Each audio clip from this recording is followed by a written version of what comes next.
Hello, everyone, and welcome to another Sunday afternoon chat on a just absolutely spectacular Sunday afternoon in Oklahoma. You know, God has given southern Oklahoma some incredible Sundays this winter. It's fall and winter, October, November, December, January, and now February. February 5.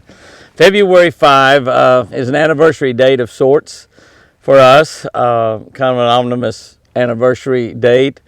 February 5th is 22 months since Chris had that stroke that in a heartbeat changed her life and changed mine as well. Sherry's, pretty much every member of the family changed their life, but definitely changed Chris's life 24 hours a day.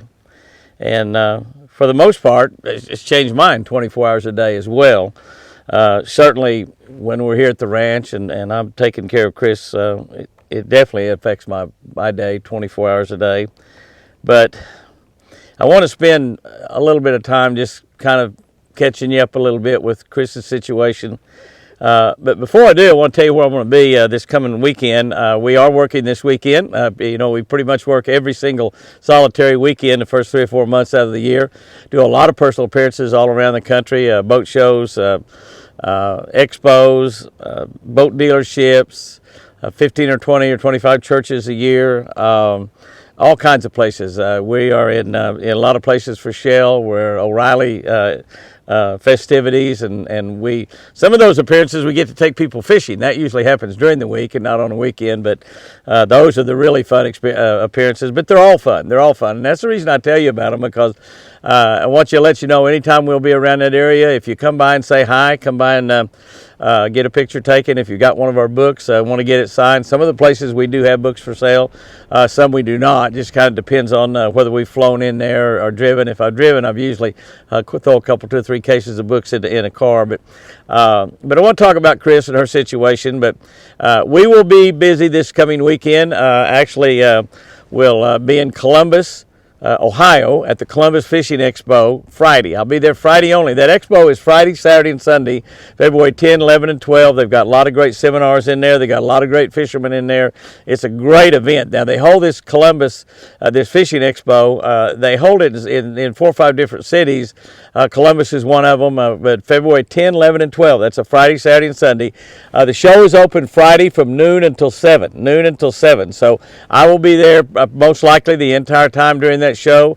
I'll be visiting individually with people throughout the day. I imagine I will be giving a seminar or two.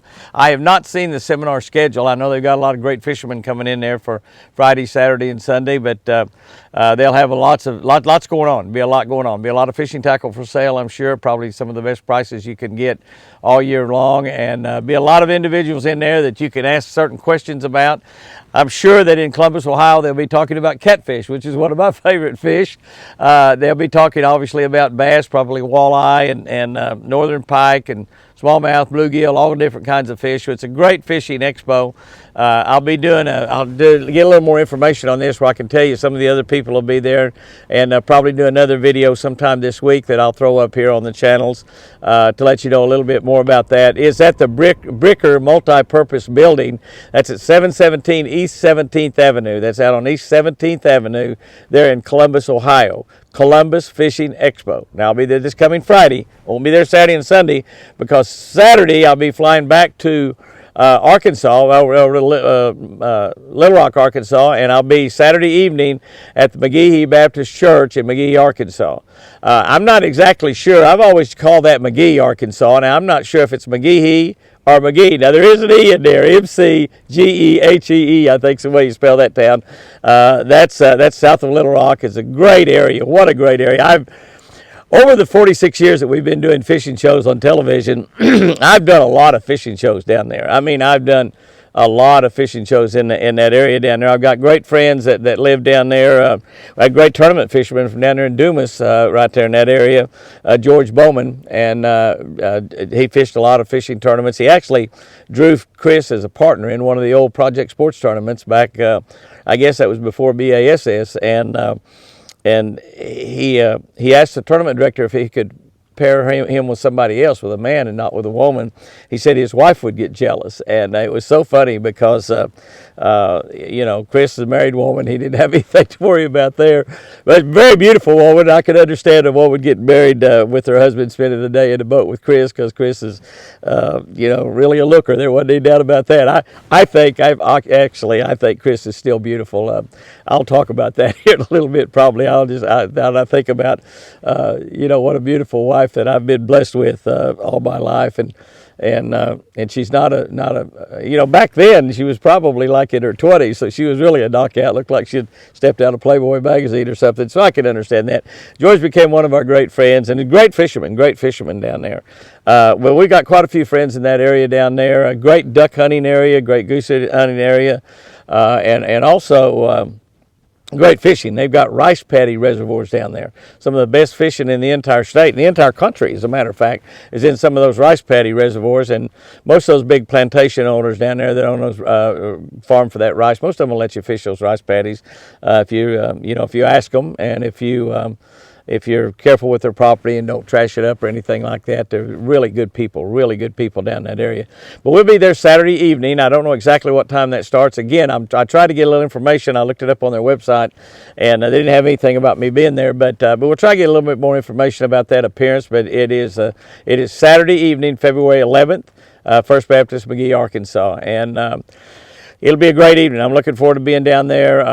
Like I said, it's just great people in that area. So if you are anywhere around Columbus, Ohio, or McGehee, Arkansas, which is south of Little Rock, if you're anywhere around that area, Friday I'll be in Columbus, Saturday in McGehee, anywhere around that area, come by and say hi, come by and visit us. We're going to have a great service there at the church. I'm sure they'll probably have food. Not positive, but I believe they'll probably have food there, and we'll just have a great evening. So that's where I'm going to be this weekend. I'll be someplace else the following weekend. I'll talk about that a little bit later, but we won't confuse anybody. But Columbus, Ohio, if you're anywhere within 100, 200 miles of Columbus, come and spend the weekend up there if you're very far away, because that'll be a great weekend to spend at that fishing show. There'll be a lot going on out there. You learn a lot about fishing, have a lot of fun, see all the latest fishing tackle, I'm sure, boats and motors and everything else. So Friday in Columbus, Ohio, Saturday in McGehee, Arkansas. And y'all be sure and come by and visit with me there if you're anywhere around in that area. Like I said, today is the 22 months since Chris had that stroke. And the doctors, y'all have heard me say this. Many of y'all, we are adding people to these channels all the time. And our 3 YouTube channels now has got over 150,000 people on them, 124,000 on the Twin Eagle Ranch channel, which was our original channel, a fishing channel, and everything was on there. We broke the fishing off into its own separate channel, Jimmy Houston Outdoors Fishing. So if you're involved in fishing at all, go over there and subscribe to the Jimmy Houston Outdoors Fishing channel. And also our channel, Catch a Better Life, which is a daily devotional channel where we post a devotion every single day at 5 o'clock in the morning. A word from God, a devotional built around fishing, and a fishing tip for every day. And that channel is really growing. There's I got over 23,000, almost 24,000 people on that. And so that channel has really taken off and grown in like a little bit less than 2 years, which is really pretty fast growth, particularly for a devotional channel. YouTube is not one that really promotes devotional channels very much, and so it sort of has to be organically grown by y'all sharing it with your friends and letting your people know that it's something they need to be involved with. And but one thing I wanted to mention, we talk a lot about YouTube, and because YouTube is the channel that I spend most of my time and read comments and answer questions and comment myself. I make hundreds of comments myself, thousands of comments in a week's time back to y'all about various things. And but over on Facebook, we have had some daily devotionals where we print the daily devotional on Jimmy Houston Outdoors Facebook. That's Jimmy Houston Outdoors, all capital letters on Facebook. And we have over 600,000 people on that page. And we had one the other day, a daily devotional that we have on video, where we read that daily devotional from our Catch a Better Life book. 56,000 people viewed that video. 56,000 heard that devotional that day. Just a remarkable amount. Usually it's about 7 or 8 or 10,000 over there. 56,000. And I think there was another 30 some odd thousand that had read the devotional, had read the devotional on there. So it touched, really getting pretty close to 100,000 people. So that's almost like filling up Oklahoma University's football stadium, and letting them listen to a devotional, a daily devotional, and a word from God.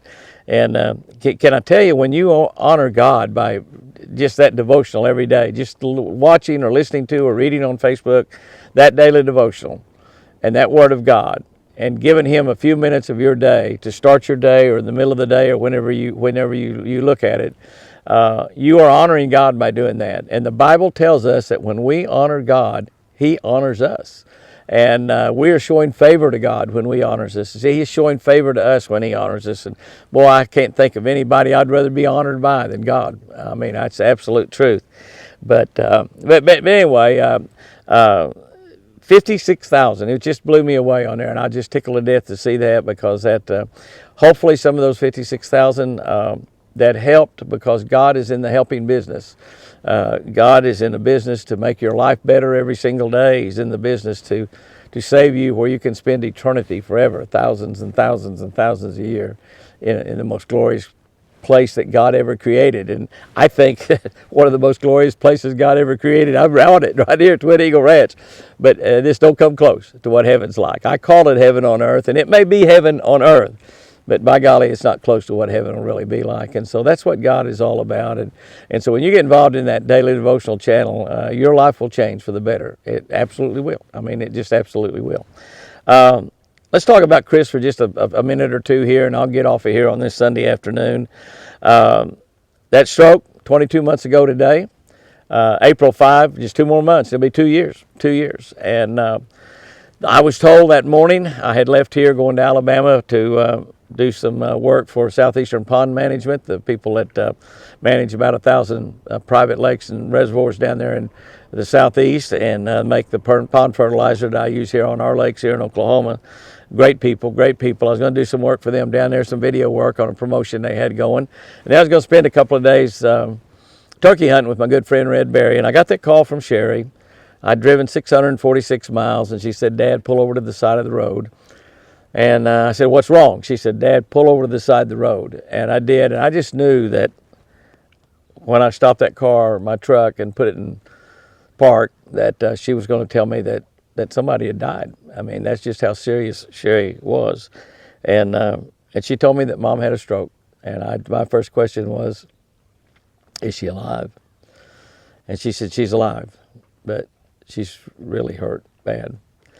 And I turned around and drove that 646 miles back, drove 22 hours total down and back. And when I went into that hospital room at 4:30 in the morning, the next morning when I got back after that drive, I went in that hospital room, and I almost didn't recognize my beautiful Chris. But she was alive. She was alive. And but we didn't know how much damage, but she was just clinging, holding on to life. She was just fighting to stay alive, to take another breath, Machines all hooked up to her and everything, and things moving and everything. And I learned a lot about those machines over the next 7 or 8 weeks in that hospital, 2 or 3 different hospitals, as a matter of fact. When we finally met the neurosurgeon that morning, he was honest and blunt to the point of being evil, I thought.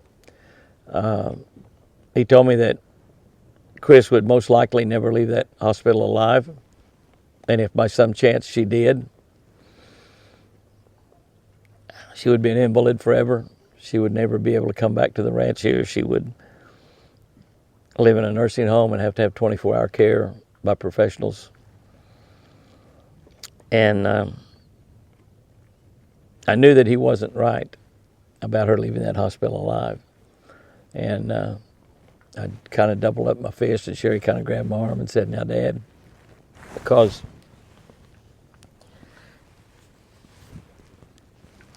when a doctor tells you that the person you love is probably not going to leave that hospital alive, and I'm sure many of y'all have been in that situation, I know that the that's not the doctor's call. I don't care if he is a neurosurgeon, which is obviously about as high up as you can get, a cardiologist and a neurosurgeon in the doctor world. You got to be really smart to have that kind of occupation. But I knew that he wasn't right because I'd been talking to God for 646 miles. And I had asked God to save her life, to keep her alive. And I told God that I would take her back, however I got her back, but keep her alive. And I was certain that God would do that. I was positive that God would do that. Faith is not believing what God can do. Faith is knowing that God will do it. Believing that what God can do doesn't really take a lot of faith because God's God. I mean, He created everything. He hung the moon and the stars. He created the water and the land. He created you and me. So He can. Faith is believing that He will. And I was just positive that He was going to keep her alive. And God has kept His agreement that He made with me during that 646-mile drive. And it's kept her alive, and not only kept her alive, but it's been healing her for these last 22 months. I'll be the first to admit, I thought she would be totally well by now. I didn't know when she would be totally well, but if I was to put some times on it, all the times would have been less than 22 months. And she is obviously remarkably better than she was when I walked into that hotel room, hospital room. She doesn't have anything hooked up to her at all. She breathes totally on her own. She feeds herself. She can't use her right arm, so I have to cut her food up for her. I had to learn how to cook. I didn't know how to cook nothing. I could just barely boil water. And the only reason I could boil water, I'd probably used it at fishing over the years, making fish bait or something, I don't know. But I don't eat eggs, so I don't know how to fry eggs. I guess I could boil eggs by putting them in that boiling water. And I've done that for the kids for Easter. I've done that, doing Easter eggs. But I didn't know how to cook. I didn't know how to turn on a washer or a dryer. I didn't know how to turn an oven on. I didn't know how to light a charcoal grill. Not only did I have a beautiful wife, I was blessed with one that her mama taught her how to cook really, really good. And what her mama didn't teach her, my mama taught her. And so you get two mamas teaching a teenage girl how to cook. Buddy, she's a good cook. And so I didn't do any of that stuff. I didn't know how to do any of that stuff. I didn't know how to turn a dishwasher on. I would take the dishes out of the dishwasher occasionally and put them in the cupboard, but I didn't know how to do any of that. So I learned how to do all that, and I do not cook gourmet meals. When some of my buddies come here, like my buddy Jeff Shaw or my buddies from down in Louisiana, Ross and Steve Cagle, when my grandkids come here, Kyle or Jeremy, when my son Jamie comes here, Jamie cooks. When they come, they all cook. They jump in and say, "Jimmy, we'll cook for you," and I let them. By golly, I let them. And they're being really nice to me when they do that, but they're actually looking out for themselves too because they don't want to eat my cooking. But I've learned how to cook in a crock pot, which doesn't take much skill at all, thankfully. And my daughter-in-law, Jamie's wife, Mandy, is a crock pot girl, and she's told me a lot about that. My daughter, of course, Sherry, is an incredible great cook. Her husband, Jack, is a great cook. And so I've learned from all of them, and I call them a lot when I'm standing in front of that stove and ask questions and how long should I do this, what do I do this. And I just learned this last week, you don't have to wrap a baked potato up in tin foil and put it in the oven, that you can just put a couple of baked potatoes in a Walmart sack. And we've all got a million Walmart sacks in our closets. Put a couple of baked potatoes in a Walmart sack, put them in the microwave for 8 minutes, you got wonderful baked potatoes. I just learned that this last week. And so that's after 22 months, I finally learned that little trick, and I love baked potatoes. So we've been doing that, but we do eat quite a few pizzas. We ate a lot of pizzas anyway when Chris cooked. We like pizza. I fix coconut shrimp and we get lobster and shrimp bits, and we eat a lot of shrimp. We love shrimp. We love it. We don't eat that much fish anymore because I don't really know how to cook filleted fish very good.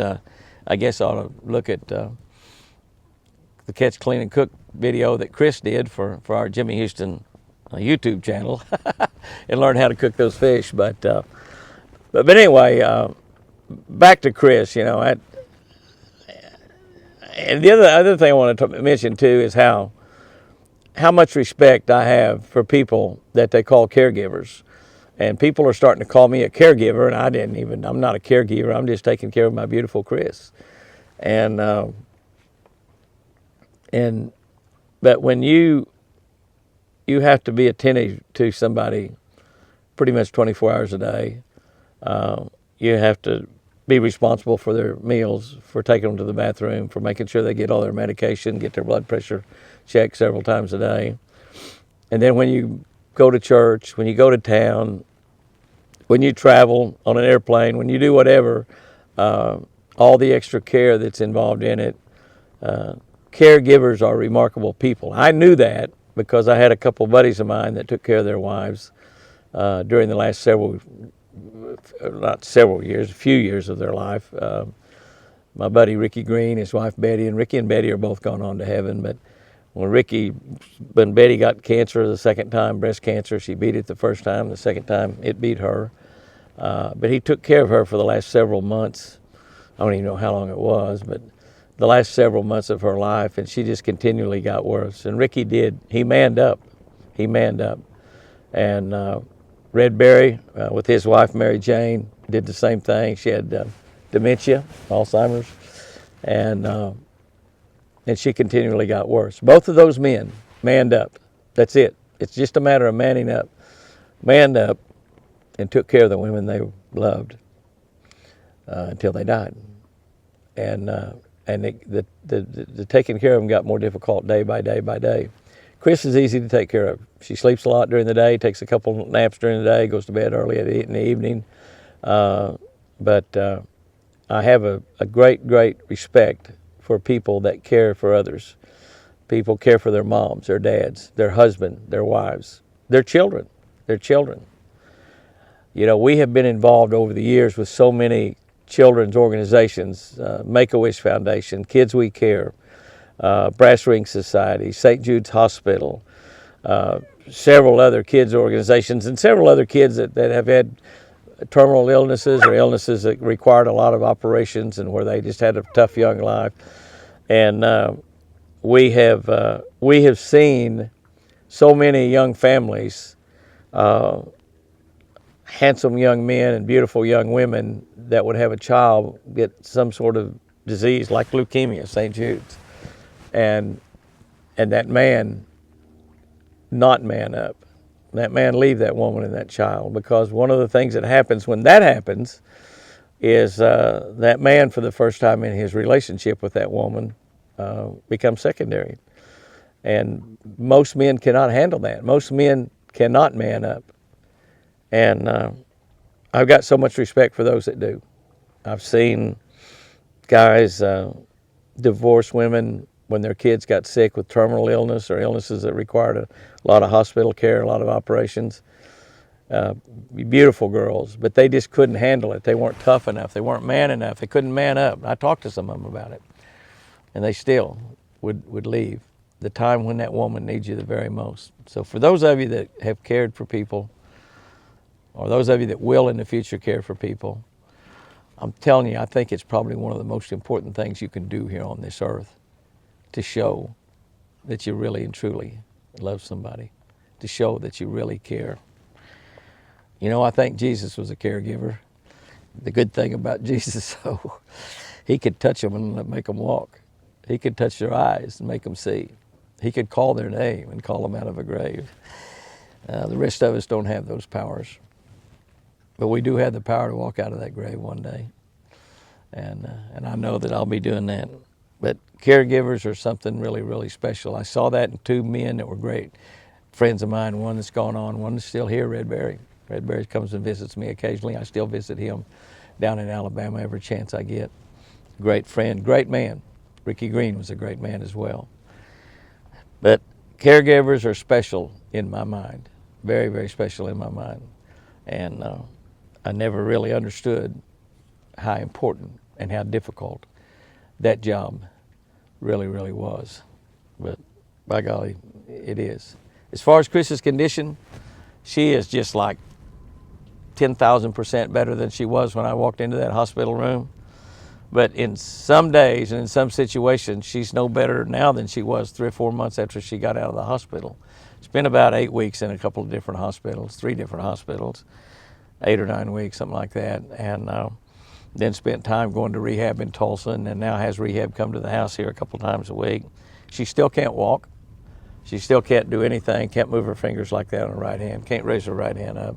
It's just there. Her speech at times is just beautiful. It's sweet, and every word counts. Every word is perfect. Sometimes she'll go through a couple of days where I cannot understand anything that she says. It just seems like it's reversing back. And I don't know if those brain cells are healing, or at times they just connecting better with her mouth so she can make those words come out, or what. But some days are difficult from a speech standpoint. Her voice is becoming really, really sweet again, like an angel. And you know, I married that girl when we were teenagers. I was 19 years old in college. She was 16 years old in high school. That's a long time back. I mean, a long time back. And throughout all those 58 years now, 58 years plus, we make it to the end of this year, be 59. Throughout all those years, I couldn't have asked for a more perfect wife. She was an outdoors girl. She was a great mother, a great grandmother, absolutely fantastic grandmother. Probably, I don't know, Jamie and Sherry might tell you that she's been a better grandmother to their kids than she was a mother to them, but I've seen it all happen. I know that she was just as great a mother as she was a grandmother. An absolutely perfect wife and a gorgeous woman. To me, a lot of people see Chris right now and they just see a 75-year-old lady I hear comments, you know, she really looks good for her age. She's very attractive for her age. To me, she's still beautiful. I look at pictures when she was 20, 25, 30, 35, 40 years old, and no, she doesn't look like she did then, but she's just as beautiful to me. I look at her when I put her to bed every night, and she's laying there on that pillow on that black hair, and it's fake black now, I know. I kid her and another lady at our church over on Lake Tenkiller, Gay Allison, that they don't have a white hair in their head. I don't see how. Those girls at their tender age has not got some gray hair, and but they neither one of them have any at all. But I look at that black hair laying on that pillow, and that smile, which is still not perfect. It's perfect on one side, the other side still hasn't come back all the way. And I just think, my gosh, you're a beautiful girl. I tell her that every day. But here's what I know. I know that it's been 22 months. It seems like yesterday. Yet that seems like an eternity, 22 months. I'm believing God is healing Chris. I don't know his timetable. Like I said, I honestly believed it'd be way before 22 months. I believe she would be walking and talking and fishing at 22 months from the time that happened. I don't know if it's another 22 months that God has in mind or 22 years. But can I tell you, I'm going to be right in there taking care of her every single day, no matter how long it is. And I'm going to be believing every single day that God is healing Chris. She will walk. She'll talk perfectly. She's going to be able to use that right arm. She'll be able to use that right arm. And she'll be out here fishing with me again. That's God's plan. That's God's promise. And God will heal her. Guys and girls, go out there and have you a great one this week. And remember, I surely love you.